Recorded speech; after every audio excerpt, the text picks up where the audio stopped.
Hey everybody, welcome to Hills and Gills. If you're new to the channel, my name is Chuck and I want to thank you for stopping by, and everybody that's subscribed, we much appreciate it. Our little channel is growing daily and we owe it all to you all out there. It's hitting that button, and don't forget to hit that notification bell. But we've been doing a series on some of our favorite jig patterns, whether we're fishing for Bream and soon to be Muskie and Striper, we're going to be bringing here to the channel as well. But today we're going to be tying up a walleye pattern, guys. One of my favorite color schemes, whether I'm throwing a crankbait or jerkbait, I'm fishing rivers or I'm fishing lakes, and it is the Fire Tiger. This is a 1/4 ounce jig right here, and this is a killer for those OIs out there. So guys, I hope you enjoy the video. Let's tie up the old Fire Tiger. Okay guys, let's get this 1/4 ounce Fire Tiger tied up. We're going to start out putting a red thread down. I like a red collar on this. And as always, when I feel the click of the tip of that hook, I back up about 1/4 of a way. The first thing that we're going to be adding, I call them kickers. We're going to be adding a couple of red hackle feathers right off the back. And we're going to let them right from the bend of the hook about 1.5 inches or 2, just to give it some tail action in the water. So we'll go ahead and trim this bad boy up right here. Take one more look at him. Okay, we're going to remove some of these feathers, exposing that stem. You don't have to remove all of them. We're going to lay him right on the side right here. Get a good look.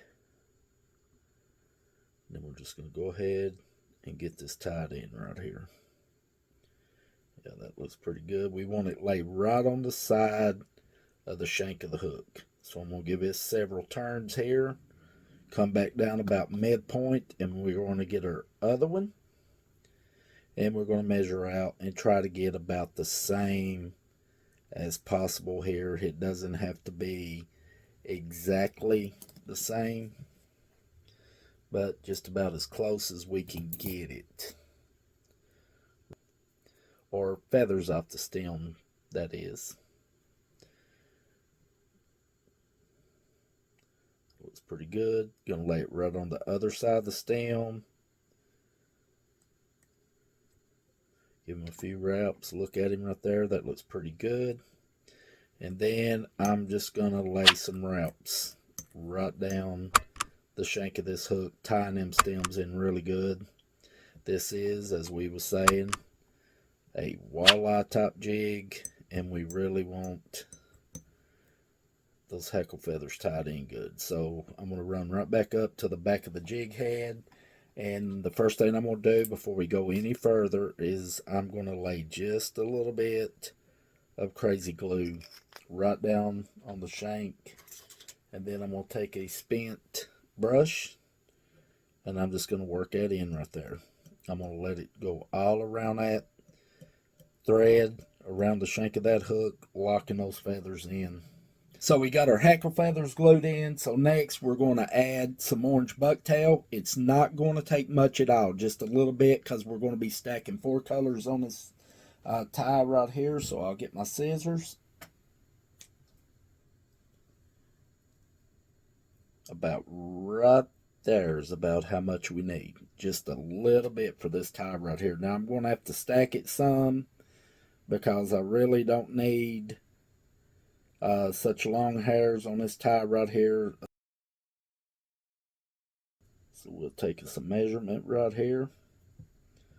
See about where we're at.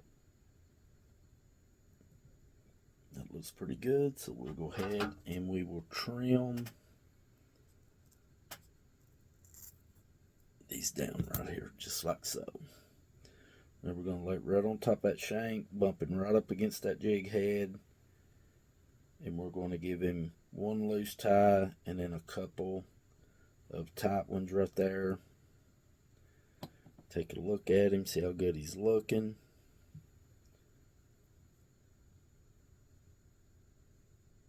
It's looking pretty good, so I'm just going to go ahead and tighten this down and lock him into place, making sure he doesn't spin around on me. Now we're going to go ahead and flip over my vise here, and we're going to go with a yellow next. We're going to be going with a yellow bucktail, and we just need another small pinch of hair, about like what we did with the orange there.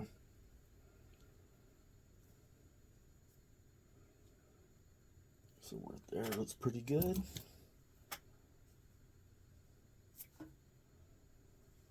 Trim him up some here. There we go.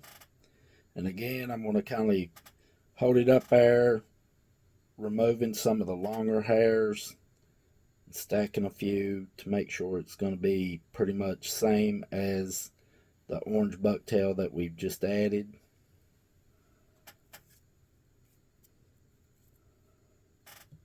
Kind of turn my vise sideways, see where we're at here. That looks pretty good. So we're going to go ahead and trim him up here.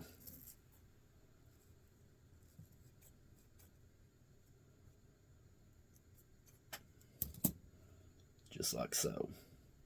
Now we're going to lay this right on top of that shank. One loose wrap.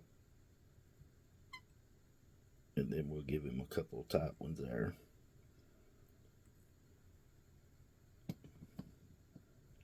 Locking him into place.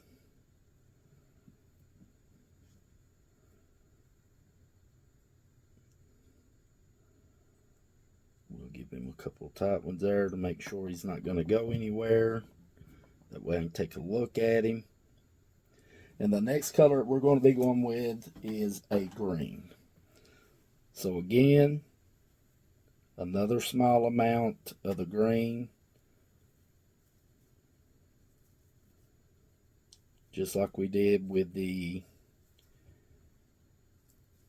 yellow and orange.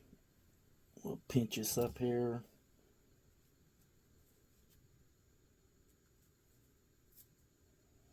Get him cut.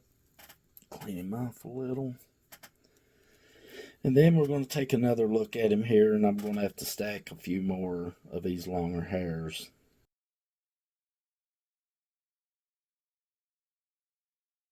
The tie, it don't matter if you got a few, it's a little bit longer, that just give it a little bit of character. And I'll take a look at him, turn my vise kind of sideways. That looks pretty good, and then we'll just clean him up here and get ready to tie him in. Just like the other ones. We're going to lay right on top of that yellow, right on top of that shank again. Give him one loose wrap, then we'll go with a couple of tight ones. And see where we're at with the green now. So I'll turn my jig a little to the side. That looks pretty good. I like having them stacked right on top of each other. Then I'll give him a couple of tight wraps. That looks pretty good. And the last color, guys, that we're going to throw on this is we're going to be adding a little black. So next, we're just going to pinch us up some here. Push that up toward that jig head a little more there. And then we're just going to take us some black right here, very little. Again, not as much as the other ones. It's just going to have a little bit of black profile to it. And then we're going to go ahead and get this cut, measured, and get this fella finished right here. Again, I'm going to kind of lay it sideways, see where I'm at with him. That looks pretty good. Trim him up a little right here. Making sure those hairs are pretty much even, just like that. And then again, I'm going to lay him right on top. Push that green up a little. Lay him right on top of that green. Give him one loose tie.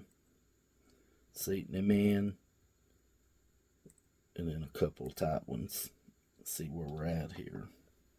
And at this point, I usually bring some of the hair over the the bend of the hook. Look at him there, that looks pretty good. So what we're going to do now is just start tying all of this bucktail down here.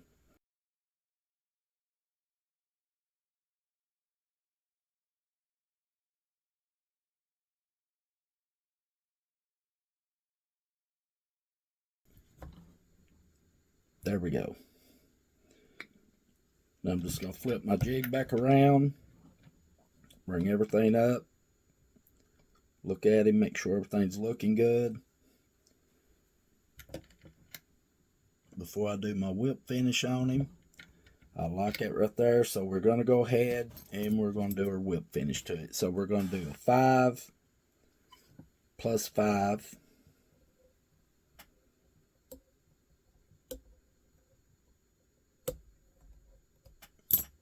Take my finger, tighten him up good. And then we're going to do 5 more on this right here.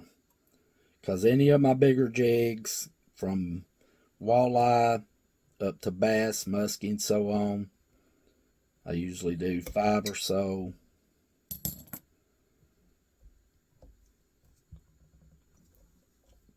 Whips. And then last but not least, we're going to take some Loctite super glue, put a couple nice drops right around that collar right there, take our spent brush again, and we're just going to brush it in. We're going to be locking all this in. It gives it a nice shiny look, plus it's not going to go anywhere. That bucktail is there to stay, to either you catch all the fish you want on it, or till you lose it. We had to give this collar time to dry up with a good old super glue right here by Loctite. I absolutely love that when I'm tying jigs. And yeah, the Fire Tiger in a bucktail right there. I love it in crankbaits, jerkbaits. I've caught a ton of walleye in that color pattern. And the bucktail will be a killer as well out there when you're fishing. And don't forget to go check our playlist out. We got a lot of jig tying in it. From all the way from Bream up to Muskie and Striper, just like this little creek chub pattern that I tied up for those smileys and walleye, and as well as this orange burst right here. So if you liked the video, I hope you give us a thumbs up. That'll help us out right here at our little channel. If you're new, subscribe. Don't forget to do that. Hit that notification bell, and that way you'll be notified when we upload right here. We got a lot more of our favorite patterns coming down the line. So follow us over on Facebook and Instagram as well. And until next time, stay safe out there in the woods, on the water, and we'll see you right here in the next in that Hills and Gills. Have a great day.